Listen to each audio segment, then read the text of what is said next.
All right, as I mentioned, I'm Michael Crowley with the Solution Assessment Team globally. I'm a director in strategy and programs at Microsoft in the Redmond headquarters for Microsoft. I'm being joined today with Paul Doles, who is the CEO of QS Solutions, one of our global partners for cybersecurity and security overall. We're going to be spending today just sharing with you insights and learnings from the field, things we've learned from performing thousands of cloud security assessments for our Microsoft customers, our Dynamics customers in the world at large. So I want to be able to move forward and introduce myself to you, Paul, and then talk about security assessments in general. They are important because they are top of mind for every business today. They should be.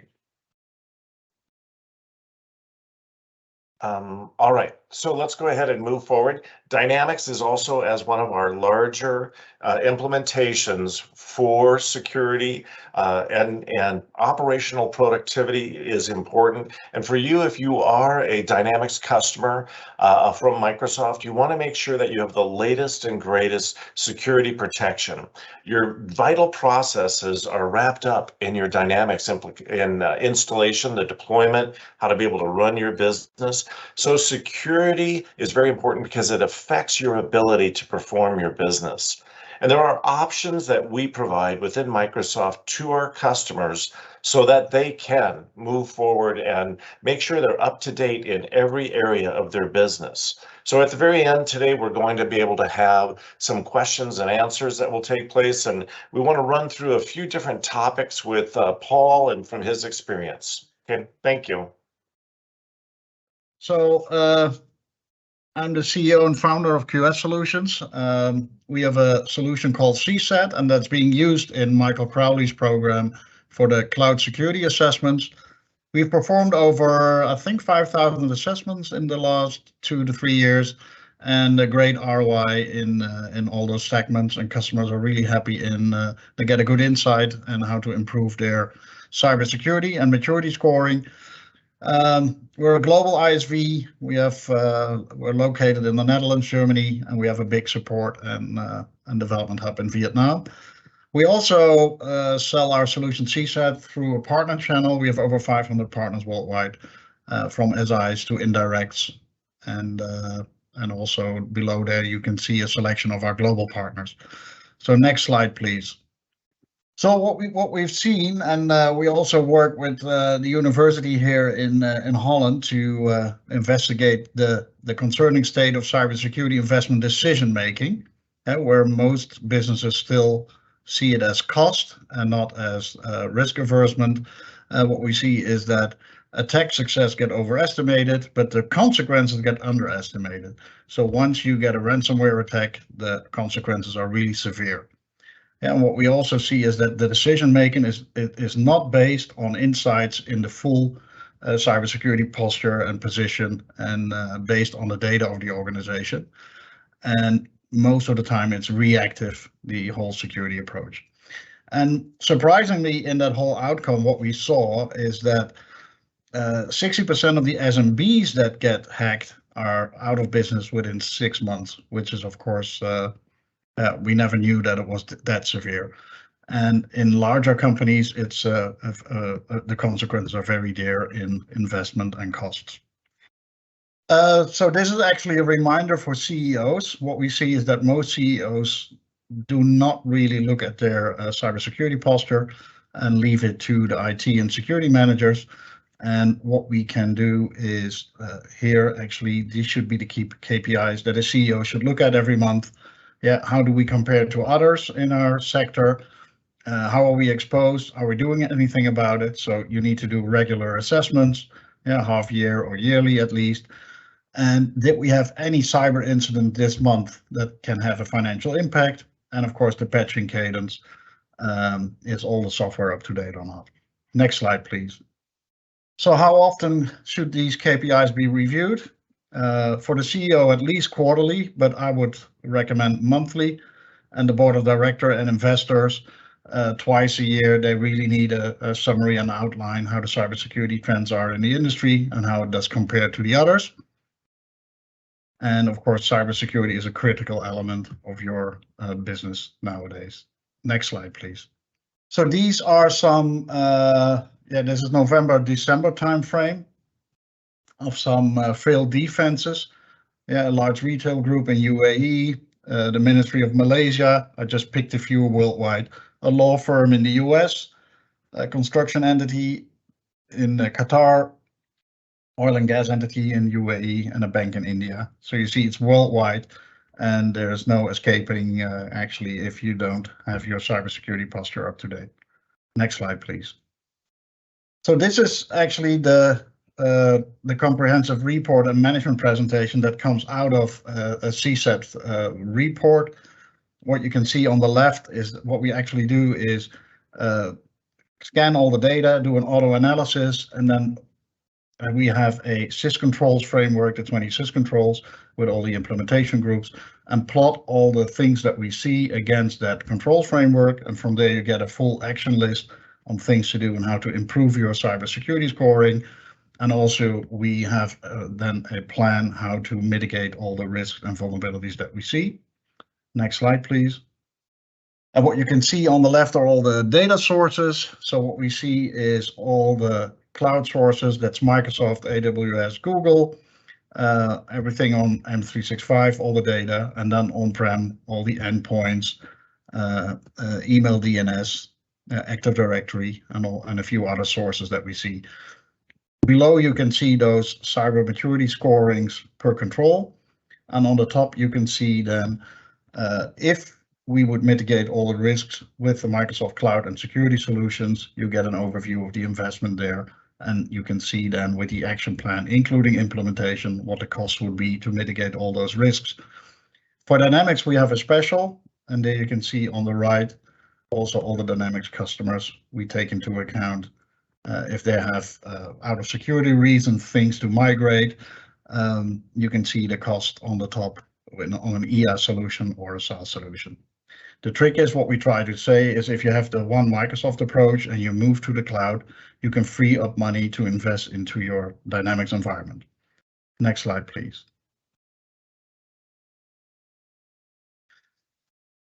So the cloud security assessment.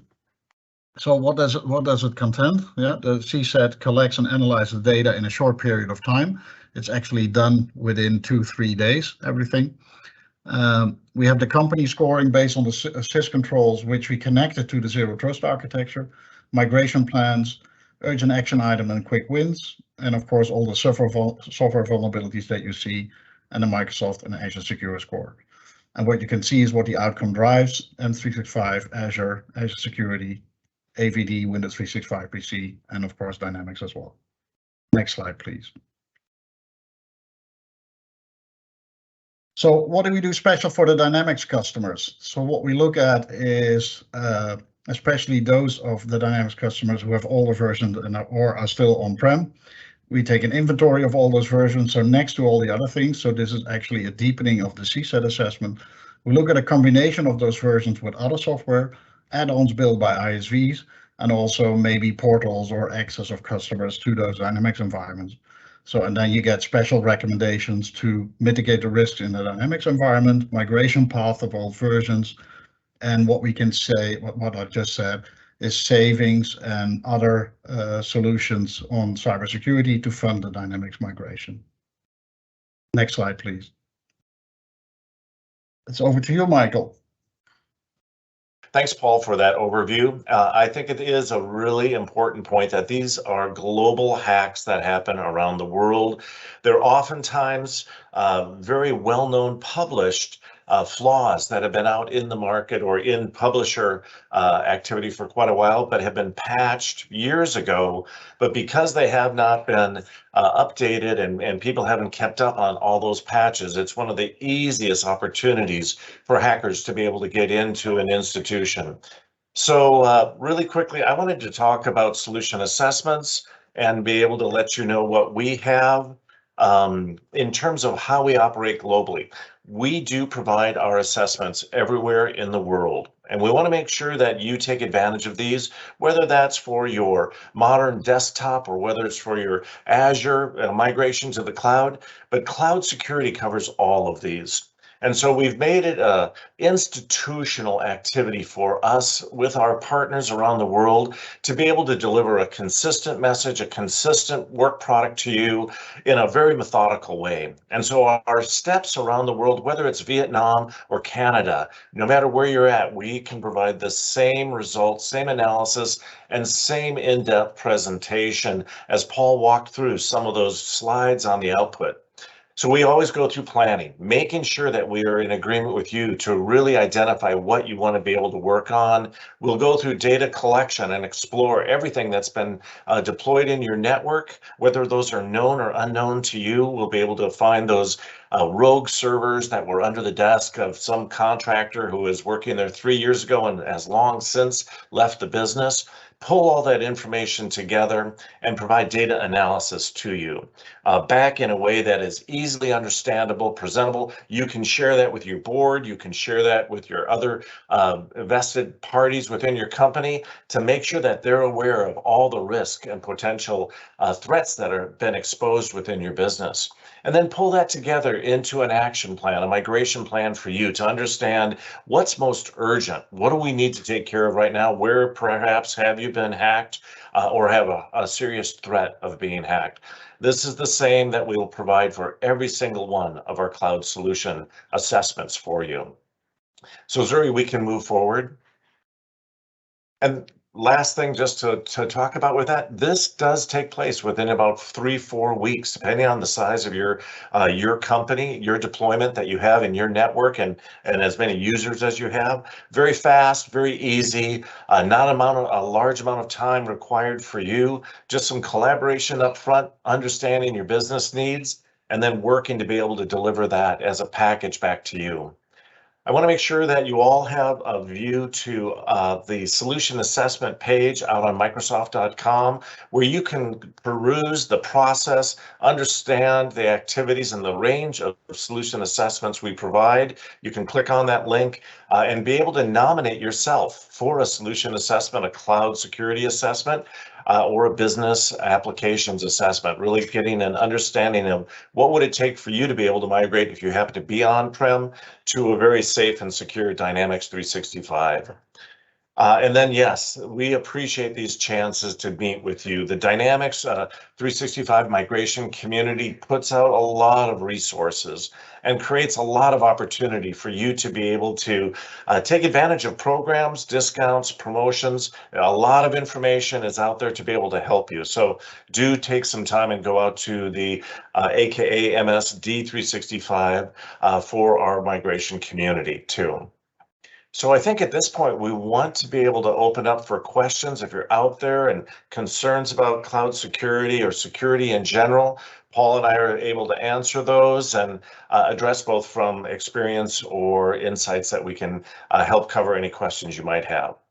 And then the last thing before I shift off to questions and answers is the link at the bottom of this slide for AKA MSD 365 migration webinars is really the library for all of the different webinars that have been produced by the migration by the migration committee and community so that you can take advantage of those. So I would recommend taking a look at those past webinars and leveraging them, get some more information and interests. Okay, great. Zuri, I'll shift to you if there's any questions that we can answer. You all have done such a great job of driving this. I don't see any questions in the chat yet, but what are some of the common objections that you often hear when dealing with cybersecurity? Good question. Paul, do you want to bring that up or anything that you want to raise? I can answer something. Yeah, objections on doing an assessment or, sorry. Yeah, what we see a lot is that most people have a false sense of security and safety because nothing happened over a long time. And what we often see is a disalignment between IT and security management and the business managers. And as long nothing happens, nobody's looking at it. People have a yeah, they think everything is okay, whereas we know once you have a breach, you have a big problem. So what we see is that people are very busy in doing all kind of tasks and IT projects, but actually never look on a bird's eye view on their full hybrid environment. Where are we? Where do we want to be over half a year or a year? And how does this fit in a controlled environment like the sys controls, the security framework, and also actually regularly check by an outsider or your IT partner or Microsoft, and regularly have that assessment in, and then come up with a second opinion. And we have a very comprehensive report for the IT and security managers and the CISO, and that enables them actually to explain to the business what needs to be done. And we have a more summary version for the CEO or the CFO or the board or the business managers of division, where we explain actually in a very simple, okay, these are the major risks you run, and this is what you should do, and please work together with your IT and security managers to improve everything. I hope that answers the question. I think that was fabulous. Michael, anything to add? Yeah, I do. Along with similar lines, when it comes to cybersecurity, there is a sense of confidence, as Paul mentioned, oftentimes with smaller businesses, because I'm too small for anyone to really care about or to hack, or I'm not a large target. I'm not a big bank. I'm not a big pharmaceutical or a hospital or something like that. But the smaller businesses or medium-sized businesses are oftentimes much more easier targets, because they don't have a lot of depth of resources, perhaps, and huge payrolls that a much larger enterprise global company would have dedicated resources for. But smaller businesses, medium-sized businesses are very ripe targets, because there's oftentimes an opportunity for something, whether it's even just the identity theft coming in through emails, to be able to work their way in, or from unpatched, environments that perhaps have not been managed and kept up with. So because a smaller business doesn't have huge depths of resources to apply in their business, they are very much a target. We've seen within ransomware, the rise of ransomware has been going after small municipalities, small institutions, small, medical facilities, and small businesses. And oftentimes those are the ones that you don't hear about, because they're locking up all their data and ransoming them for funds. Those are just as valuable to criminals as a really, really large institution. And then oftentimes it's easier from a perspective of work put in to hack something in a mid-sized business versus their opportunity to make fast money and to be in and out on that. So be aware that size of a company is not always make them more of a likely target for hackers. Your small and medium-sized business can be just as vulnerable and just as much a lucrative product or target for a hacker to go after. So that's another reason to take advantage. Our cloud security is available for you, whether you're a medium-sized business or a smaller-sized business, as well as our very large institutions, that have global presence. So take advantage of what Microsoft has to offer you. Talk to your partners, or you can go out to the Microsoft Solution Assessment page and be able to request your own cloud security assessment. There's no charge that we have to you as our customer. Your partners can help you with this and be able to help you navigate through that and make sure you're safe. I think that's our concern at Microsoft. You've already invested a lot of time and effort in your infrastructure, how you support your customers. Take advantage of that to make sure your business is safe, your company IP, and your customers' personal information is safe also. Great, there you go, Zeri. That was great. Looks like we have a question in the chat. I'll read it. In Microsoft Defender 365, is there any scoping option for secure score? This matters to us since we have students and staff in the same tenant and want to see staff secure score versus student secure score metrics. That's a good question. I don't know that partitioning capability right off, but what we'll do is if we can, I'll put my email in the chat window. I would love to be able to have you email me, and we'll get right back to you on that. I work very closely with the Defender community, but that's an interesting partitioning that I'm not sure in terms of differentiating the score between your community of users. But the secure score is very helpful, a really good use of the Microsoft capability there with Defender 365, but we'd be happy to follow up with you on that.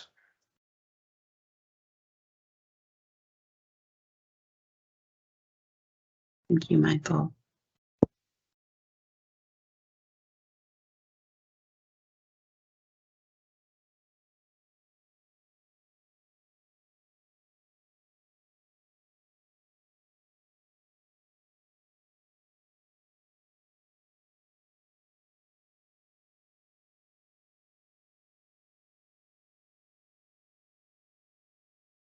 Michael or Paul, what are one of the biggest cybersecurity challenges that businesses face today? The biggest challenge, yeah, I think the biggest challenge will be to keep up to date with everything, especially if you have a very hybrid, complex environment. It's almost undoable to keep up to date with all the different vendors, all the different things you need to do. The attackers become more and more smart. And if you look from a Microsoft perspective, and I'm of course a Microsoft partner, what we see is that if you have your things in the cloud, at least Microsoft will take care of part of these things for you, let alone you still need to take care of your own tenant and subscriptions, and of course make a lot of good installations and settings. But going to a more consolidated vendor strategy is actually the best thing to do, instead of having, we see customers who have actually 10 different type of EDR and virus scanning systems, for example. And then you make life not that easy to get a coherent, consistent strategy in.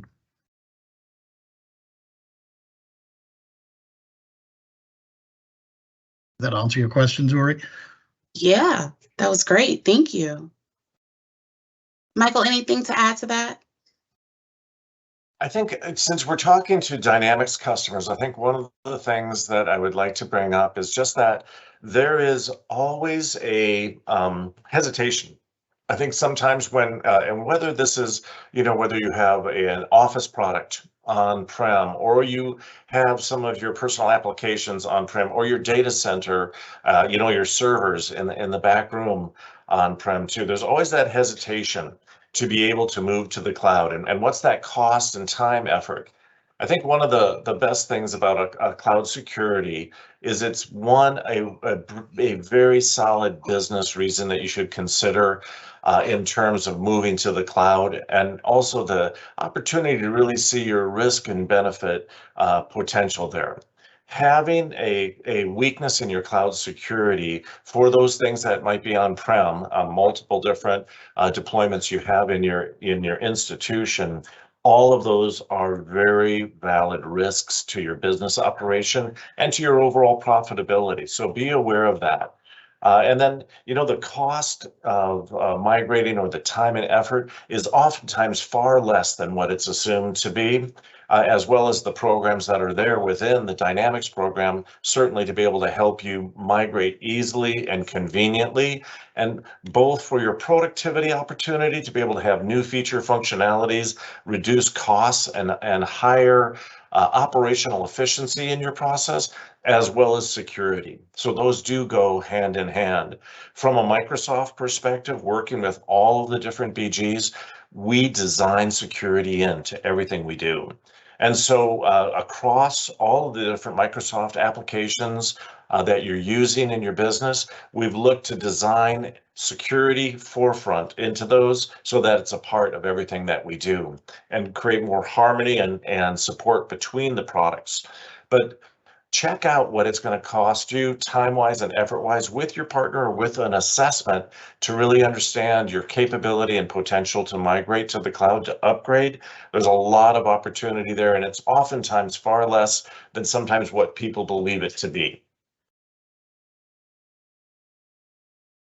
Michael, you mentioned earlier about some of the benefits that customers get from moving to the cloud. Can you talk a little bit more about that? Absolutely. Well, first of all, one of the things that we've seen in the past, and I think I've talked about it today, is that, and Paul mentioned it in his discussions too, unpatched hardware, unsupported hardware that has gone out of support. It becomes very dangerous. If you can't keep up with the latest threats and hacks and that are associated with your software, you are at immediate vulnerability. And so as software through that life cycle and opportunities go out of support, it's very important to move along with that, to be able to keep updated. That's just the security side of that. And that's a risk to your business operations and revenue and customer data. The other side of it is that as the world changes, customer expectations change. And so the opportunity for you to deliver new services, new dynamic business operations and processes to please your customers, to delight them, becomes a part of the capability of the tools that you use. And so the older software gets, it is out of pace with what customer expectations are. As all of us know, we've moved to a much more mobile, a much more immediate type of world for customer expectations. And newer software feature functionality allows your business to grow and meet a future forward business strategy for you. So keep that in mind, that whenever we're stuck on an older embedded piece of software, your ability to move forward in your feature functionality requires much more modification and development locally, rather than taking advantage of those things which are now just out of the box deployments for new services, new features, new integrations, and new capabilities. And I think especially with Dynamics, one of the things that is the strongest forward-looking opportunity is AI and machine learning applied to your business applications, to how you run your business. So the processes you use with your customer interactions or your supply chain, you can start to apply out of the box machine learning algorithms to improve and understand the dynamics and the activities within your business. I think that's really one of the best forward-looking things that is happening within the whole scope of either finance and operations or customer service or supply chain, is the intuitive learning out of your customer data set, out of your transactions, your supply chain, and starting to apply the out-of-the-box algorithms in the back end from Azure and machine learning to really improve your business insights, to really give you great insights as well as performance improvement too. So going forward, I think there's huge opportunities there.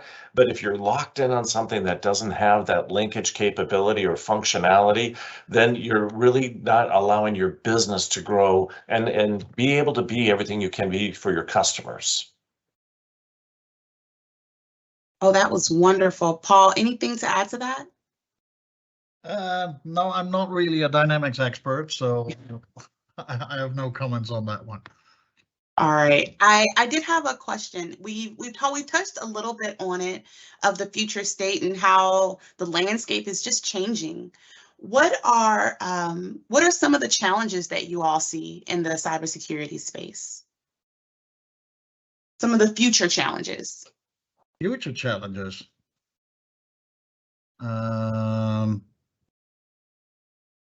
Yeah, it's the same as actually the other question that you previously asked, just to keep up to date with all the developments on the vendor side. So what are you buying as a customer? And everybody is promising the world that with our solution you'll become this and this and this.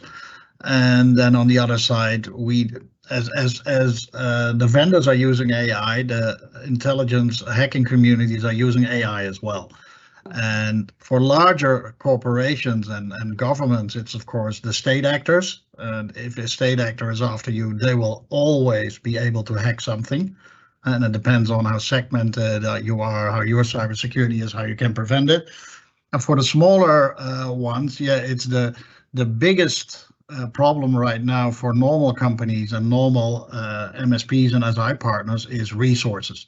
So we're not able to get, so I live in the Netherlands, also in Europe, but that's also in the US, but it's a worldwide problem. You don't have the resources to keep your cybersecurity up to date. And that's the big problem that all companies will will face, and the challenge becomes even worse in the future. There are not enough IT experts, and that's where the cloud security of Microsoft can help, because they actually deliver out-of-the-box built-in security. Yeah, that's the race is on. It's never going to get less for cloud security and hacking and cybersecurity. Threat actors are growing all the time and learning new tricks all the time. And as Paul said, they're using advanced AI also to try to always endlessly, find new ways to be able to steal your company IP or your customers' PII. They're not going to stop. And so that's an ever-changing, ever-evolving activity. And that's where, if you just to let you know, when your services are in the Azure cloud with Microsoft, and you've moved up into the cloud D365 or whatever, you're automatically patched. You're automatically getting all of those updates. As new threats are exposed and discovered, those patches immediately go, and corrections immediately go out to protect you from malware. And so they're sent out automatically. And if they're still in your back closet and you have a server back there, that timing and delay to be able to get to do those patches, whether it's on a routine schedule to do those, is still late. So you have the immediacy of being managed in the cloud and the opportunity to have any malware detected so that the protection can be pushed down to you immediately without you having to schedule man hours to be able to do that with your IT resources. So it's an opportunity to stay current and always, protected as much as the environment allows you to be able to do that. That was wonderful. Thank you so much, Paul and Michael. That we don't have any more questions, but before we let folks go, any parting thoughts or key takeaways or final message that you want to share with our attendees today?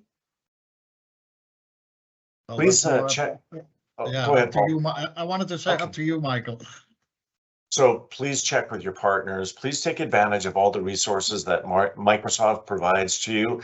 These are generally free without charge. It's things that we invest in you as a customer to make you safer, to make sure that you're protected. We're also vested in your safety to make sure your customer, data is not lost, so that your company IP is not, stolen from you. So take advantage of those services and products that are out there. Check out the resources that we've published within this deck, and certainly go back out and check out some of the webinars. They're full of information. Paul, anything for you? Michael, Paul?